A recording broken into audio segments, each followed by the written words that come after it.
All right, fam, all in the same day, same outfit, same flow, different location. I just had that nastiness from White Castle. That's why I'm coughing like I'm dying. I just had that nastiness from White Castle, the world's largest White Castle, out here in Florida. But not too far away from White Castle, probably about a 20, 25-minute drive, depending on traffic. We have DJ Khaled's restaurant, The Licking. And somebody told me to slide up over here if I want some good food. I don't know. Let's go find out, see what it's hitting on. I saw the sign over there, it's talking about some steak, lobster, all that good stuff. I'm hungry, I need some food. So, DJ Khaled, let's see if he can hold his own. Big boy. Don't be a big boy and have nasty food. Don't do that. Don't do that.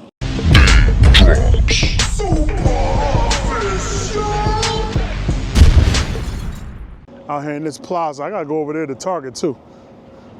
Hit up that super Target, grab up some food. Oh yeah, wings, steak, lobster, seafood, music. How you guys doing today? Good. So basically, The Licking in Orlando, I mean, it looks like it's really popping, like one of those vibrant spots, very colorful. I kind of like how they have the words on the table, breaking down the different foods, putting it with different backgrounds, different colors, like your expectations are truly up there. Me, I'm over here checking out the menus matching the tables. You know they have to have the A1 steak sauce, along with the crystal hot sauce for the food to turn it up when necessary. Boom, got myself a little plastic fork.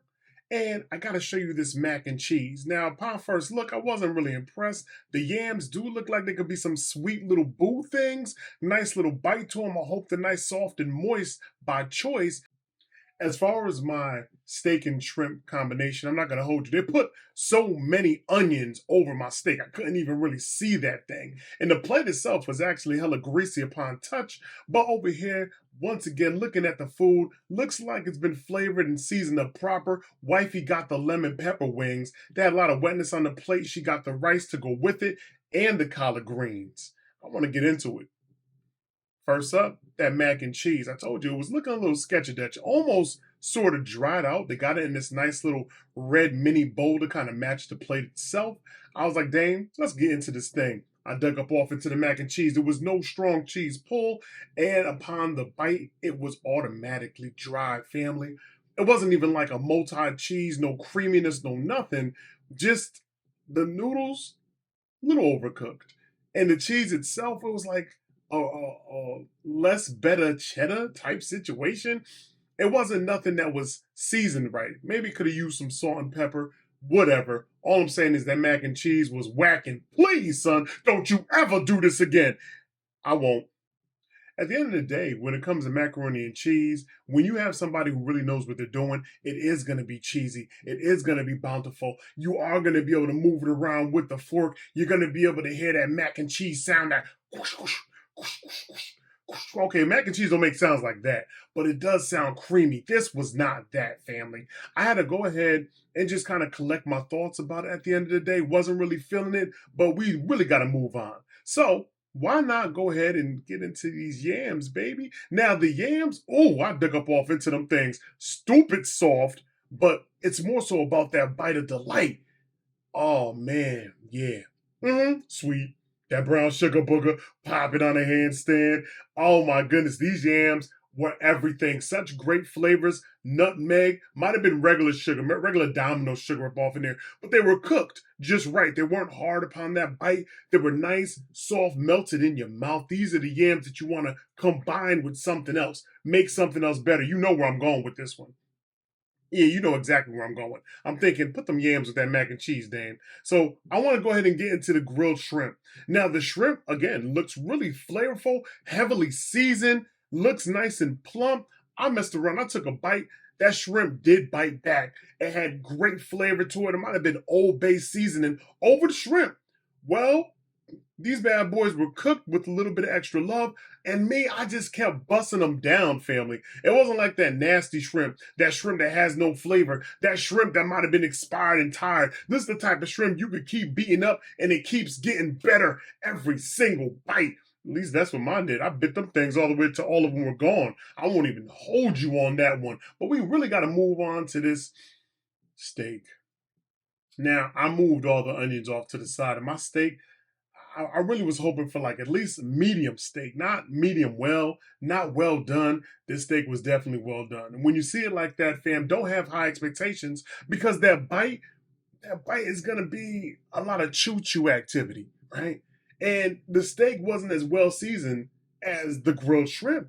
The steak was just kind of dry on its own supply, kind of drying up inside my mouth. My spit, my saliva was starting to dry up. I really needed a drink. I needed a drink or something at any given point. Because I'm looking at this steak with utter and sheer disappointment. Like, why did they even bring this out to me? I should have ordered something else. I really should have, fam. I don't know why I did. Let me go ahead and take another bite.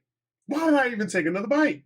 Like, you know what? That first bite, you can't just judge a book by its cover. That first bite was the cover. That second bite was the end of the book. All right, open casket situation. It was dead steak, dead upon arrival. Now, the lemon pepper wings, you see these things, fam. They look like they're crispy, right? Look at the head end. Look at that little bone end connection right there. It looks like it's going to be a crispy little bite, though I know it's a little greasy. Not worried about it. That flavor came rushing in. They did the lemon pepper right. It wasn't a dry rub lemon pepper.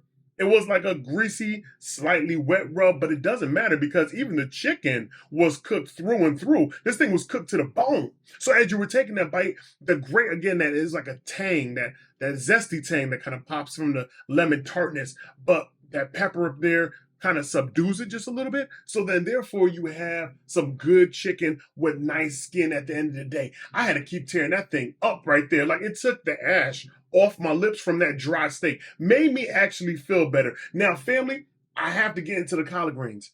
The collard greens are a must. And these collard greens right here, you see it right there. You see that fat that they were cooked in.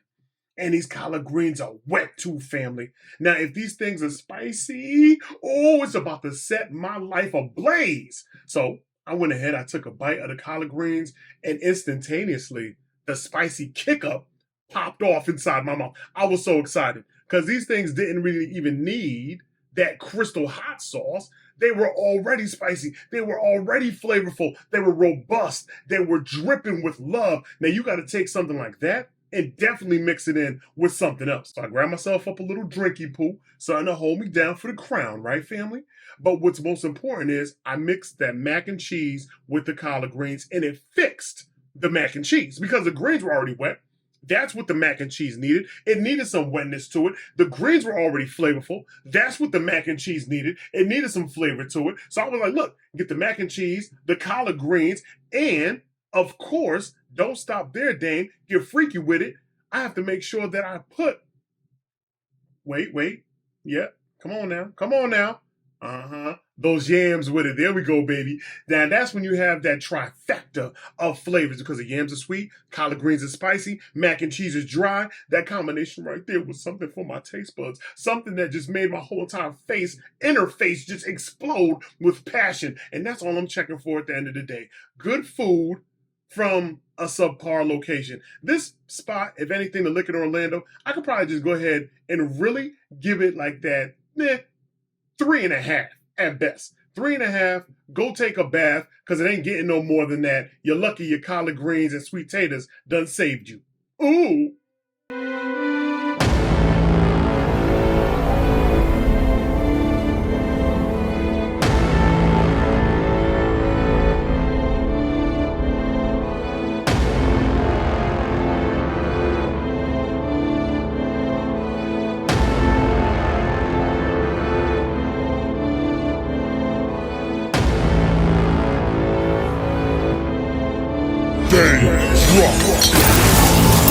Drop.